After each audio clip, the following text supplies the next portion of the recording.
Iran's nuclear breakout could be as soon as New Year's Day.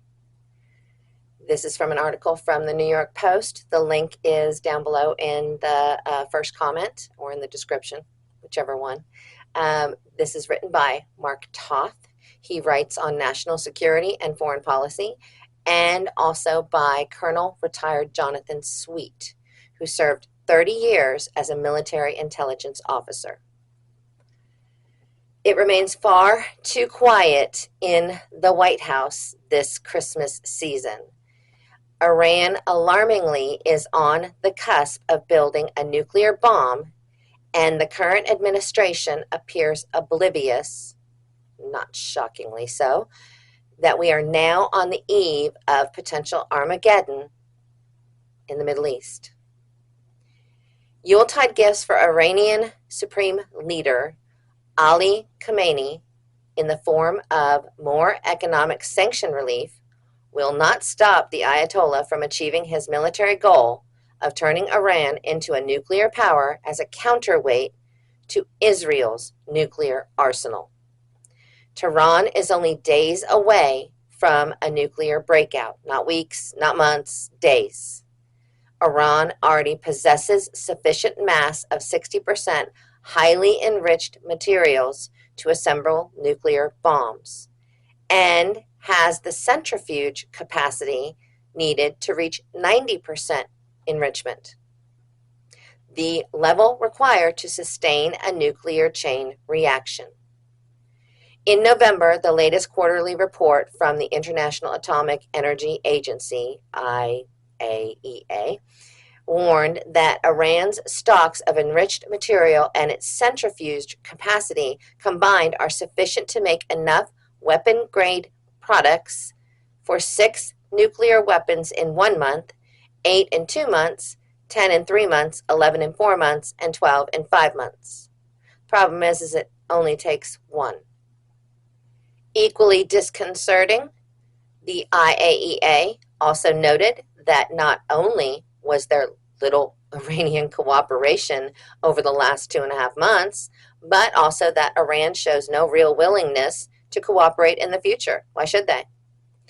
Iran is too far gone and in the pocket of Russian President Putin to ever be a reliable negotiating partner. Tehran's military supplies support for Russia's conflict, alongside the Islamic Revolutionary Guard Corps' help in planning the October 7th attack, is proof positive that Khamenei is not playing to lose or even to tie. Tehran is out to win, and therein lies the problem.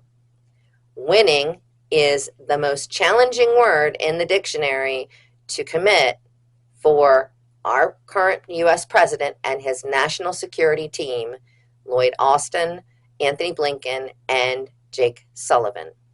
Instinctively, they think in defensive terms, not proactive terms. And as a result, they often look like they are caught off guard, and they have a determination to bring the fight kinetically to us and our allies.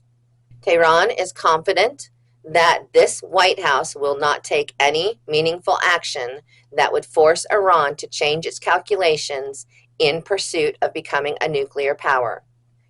This U.S. administration's mentality of defending everywhere and failing to go for the win anywhere, Ukraine, Taiwan, Sahel, Yemen, and also Hamas and Hezbollah, is only encouraging Iran to proceed full speed ahead with its nuclear weapons program. They figure, why not? They're not doing anything about it.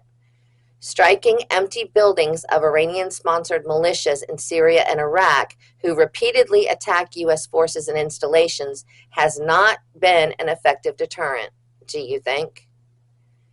Doing so only sends Khamenei the exact opposite message that he and his advisors should be hearing and need to be hearing from the allied West. And that is, Washington means business, even if it has to come at the pointy end of a spear.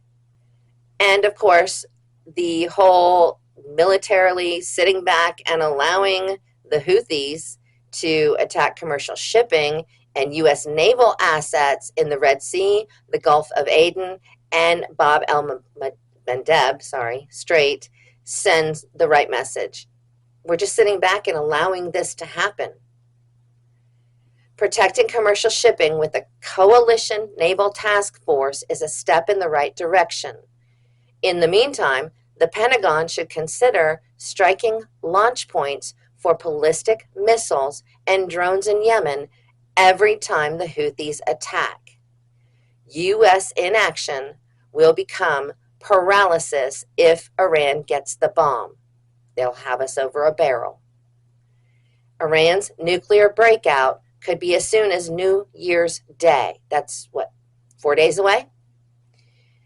It is way past time for the current administration to find a new resolution to confront and put an end to Tehran's nuclear weapons ambitions. So, the U.S. is now considered essentially a non-entity by everybody.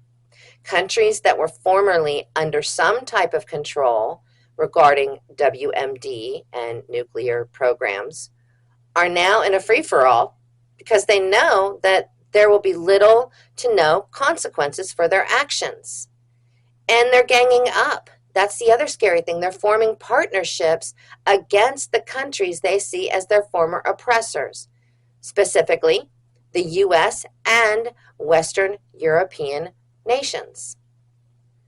We could be facing nuclear threats from every side in the next few weeks. That is scary as hell, and that's why I'm sharing this with you. I have not really seen this covered anywhere, and that's why we are discussing it. What are your thoughts? What are your ideas? What are your plans? What are you going to do, knowing that within the next 4 or 5 days, roughly, Iran is going to have nuclear capability that can hit targets a ways away.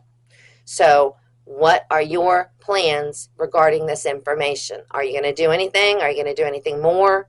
Just curious to see what you have to say, as always. I always love to hear from you. I'm always going to answer back. Like, comment, subscribe, all the good stuff, and I'll see you again soon. Thank you.